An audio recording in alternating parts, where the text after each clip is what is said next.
Section 84 BNSS में जिस व्यक्ति के खिलाफ एक प्रोक्लेमेशन इशू हुई है कि वो व्यक्ति जो है वो फरार है, वारंट को एग्जीक्यूट नहीं करने दे रहा है, उस व्यक्ति के लिए कोर्ट अगर चाहे तो सेक्शन 85 के अंदर प्रॉपर्टी अटैच करने का ऑर्डर भी दे सकते हैं। यानी वो व्यक्ति जो कि फरार है, जिसके लिए प्रोक्लेमेशन इशू की है, कोर्ट उसके लिए उसकी प्रॉपर्टी को अटैच यानी कुर्क करने का आदेश भी जारी कर सकती है।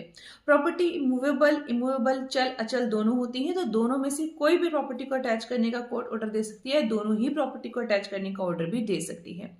कब देंगी? प्रोक्लेमेशन इशू करने के बाद, उद्घोषणा जारी करने के बाद प्रॉपर्टी को अटैच करने का ऑर्डर कोर्ट दे सकती हैं। लेकिन किसी किसी परिस्थितियों में, दो परिस्थितियों में कोर्ट अगर चाहे तो उस वक्त जब वो प्रोक्लेमेशन जारी कर रहे हैं उसी वक्त भी ये कह सकते हैं कि प्रॉपर्टी को भी अटैच कर दीजिए। मतलब साइमल्टेनियसली दोनों काम, प्रोक्लेमेशन भी और साथ ही साथ प्रॉपर्टी को अटैच भी करवाया जा सकता है। किन परिस्थितियों में? वो परिस्थितियां होती है जब कोर्ट को ऐसा लगता है कि व्यक्ति प्रॉपर्टी डिस्पोज कर देगा या फिर कोर्ट के जुरिस्डिक्शन से हटा करके कहीं और प्रॉपर्टी को जो है वो लेकर चला जाएगा। तो इन परिस्थितियों में प्रोक्लेमेशन जारी करते हुए कोर्ट अगर चाहे तो वो साथ ही साथ क्या कर सकती हैं? अटैचमेंट का ऑर्डर भी दे सकती हैं। अटैचमेंट का ऑर्डर कोर्ट जो है वो कैसे देंगी? रीजन रिकॉर्ड करने के बाद कि हाँ, हम प्रॉपर्टी को अटैच करने का ऑर्डर इस वजह से दे रहे हैं, वो भी कोर्ट को लिखना होगा। अब अगर ये प्रॉपर्टी जो है वो कोर्ट के जुरिस्डिक्शन में नहीं आती जिसको कि कोर्ट ने अटैचमेंट करने का ऑर्डर दिया है, तो डिस्ट्रिक्ट मजिस्ट्रेट, वो डिस्ट्रिक्ट मजिस्ट्रेट जिसके की जुरिस्डिक्शन में वो प्रॉपर्टी आती है जिनको कोर्ट अटैच करने का ऑर्डर दे रही है, उस डिस्ट्रिक्ट मजिस्ट्रेट के एंडोर्समेंट के बाद प्रॉपर्टी अटैच वहां पर भी हो जाएगी।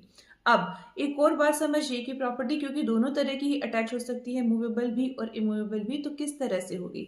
अगर मूवेबल प्रॉपर्टी है तो उसका अटैचमेंट होता है बाय सीजर, यानी जब्त करके या फिर रिसीवर अपॉइंट करके। रिसीवर कौन? जो हम सीपीसी में पढ़ते हैं वही सेम रिसीवर है और वही सब पावर एंड ड्यूटीज रखते हैं। रिसीवर अपॉइंट करके या फिर वो व्यक्ति जिसको की प्रॉपर्टी मूवेबल है ना, वो एक व्यक्ति के पास में है, तो उसको बोल करके कि आप ये प्रॉपर्टी जो है वो उस व्यक्ति को नहीं लौटाएंगे जो कि प्रोक्लेम्ड पर्सन है, नहीं लौटाएंगे। तो उस केस में 3 तरीके से मना किया जा सकता है कि प्रॉपर्टी जो है वो हमने क्या कर ली है? अटैच कर ली है। अब अगर इमूवेबल प्रॉपर्टी है तो इमूवेबल प्रॉपर्टी के केस में प्रॉपर्टी की पोजेशन यानी कब्जा लेकर के या फिर रिसीवर अपॉइंट करके या फिर प्रॉपर्टी जिसके व्यक्ति के पास में है उस व्यक्ति को बोल के कि आप रेंट पे नहीं करोगे, पोजेशन नहीं दोगे उस व्यक्ति को जो कि प्रोक्लेम पर्सन है।